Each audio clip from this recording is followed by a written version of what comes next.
Hey YouTube, and whoever might be watching me from wherever you are, hope you're having a great day. And I'm sitting down for another chat break. Uh, this time it's going to be over compost. I've been getting asked questions about compost, so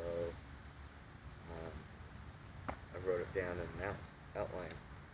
So, first off, what are the benefits of compost? The benefits are that it adds uh, trace minerals, your basic NPK, nitrogen, phosphorus, and potassium, and that's that's a balance. It's usually about a 5-5-5, which your typical compost makes, and you can add it to water for what I like to call instant gratification fertilizer. Sorry, the mosquitoes are bugging me. Which is referred to as compost tea. I'll get to making compost tea later. Cheap if you have to buy it. You can buy it fairly cheaply.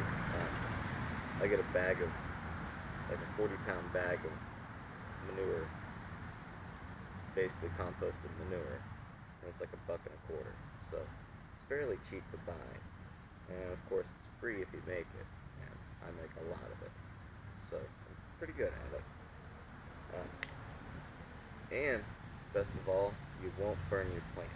You're not going to burn your plants using compost. You can't use too much. There's no such thing. The more, the better, and it keeps breaking down. I I've the last couple of years I've not even used compost that's fully broken down. I've always got something that's not quite done breaking down. But I add it to my beds anyway. I make compost tea, and then what's left in the bucket, I add to my beds, my flower pots, and it's basically a mulch that adds to the soil. Now, I tried to think of the downfalls of using compost, and the only downfall I can think of is that it's not an instant gratification thing.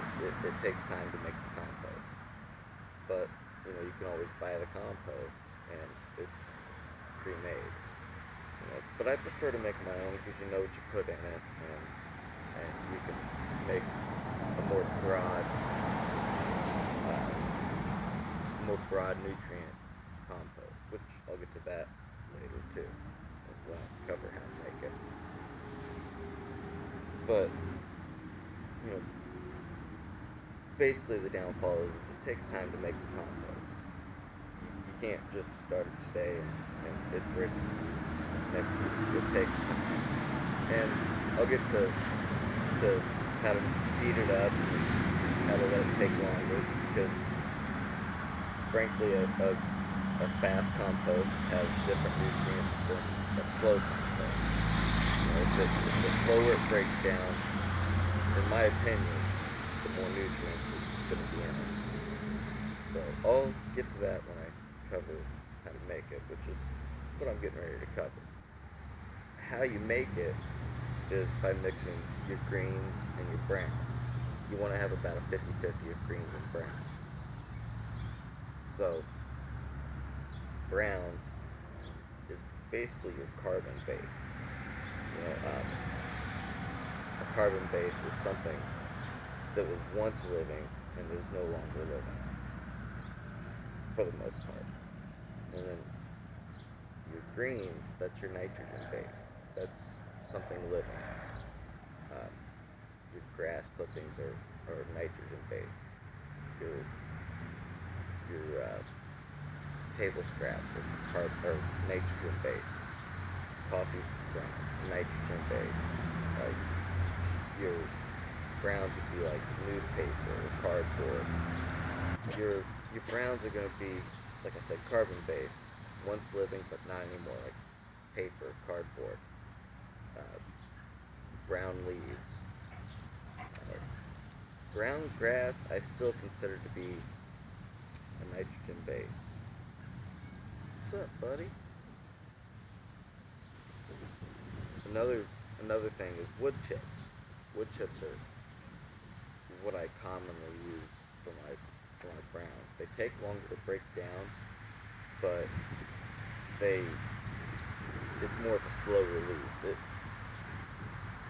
The leftover wood chips that I have in my compost kind of act as a slow release fertilizer once it finally makes it to my bed.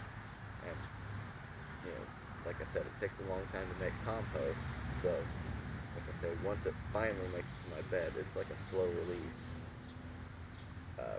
because it absorbs all the nitrogen and it slowly lets it off. The thing about making your own compost is that you can have a more broad compost. You know, instead of it just being manure and the bedding they use to make their compost, you know, you can use. I make compost a lot of different ways. You can, like, sometimes I use wood chips, sometimes I use grass clippings and dry leaves, and sometimes I use paper. And I've noticed that when I use all three with a broad span of different kinds of nitrogen material added to it, a broad span of green and brown, and it makes a more broad span of trace minerals.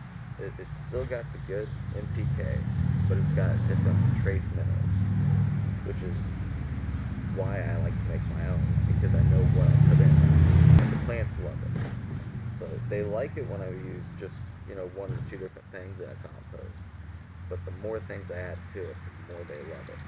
And that's the great thing about making your own compost.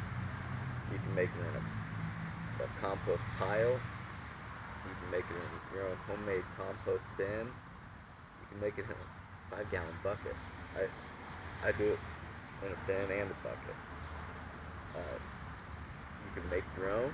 You can buy them already made. You know, they actually make pre-made tumblers and worm bins. I've never bought one.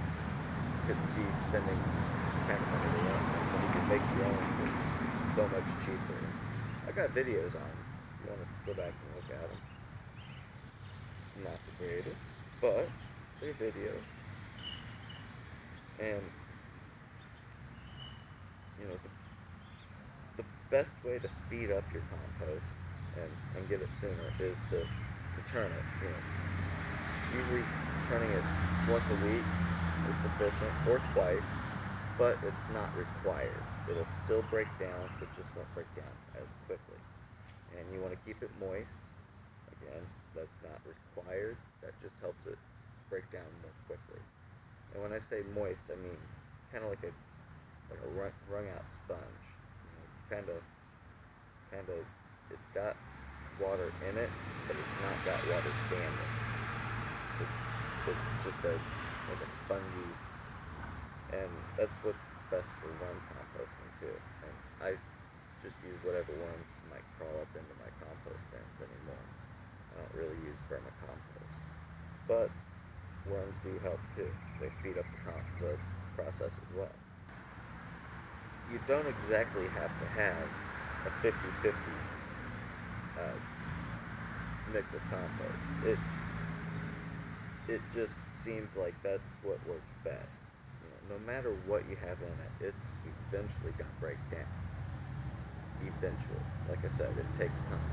But mixing it 50-50 and keeping it good and mixed up and stirred is the best way to get it to go faster. You know, so if you go out once or twice a week and you stir it up and you water it down a little bit, I like to water my compost tea. That speeds it up because you're basically adding the bacteria to it that helps it break down. So, you know, it comes from compost and it goes back to the compost pile and then it comes back out again. Because whatever runoff of compost tea there is, I just reuse it on the plants. So that's pretty much how I make it.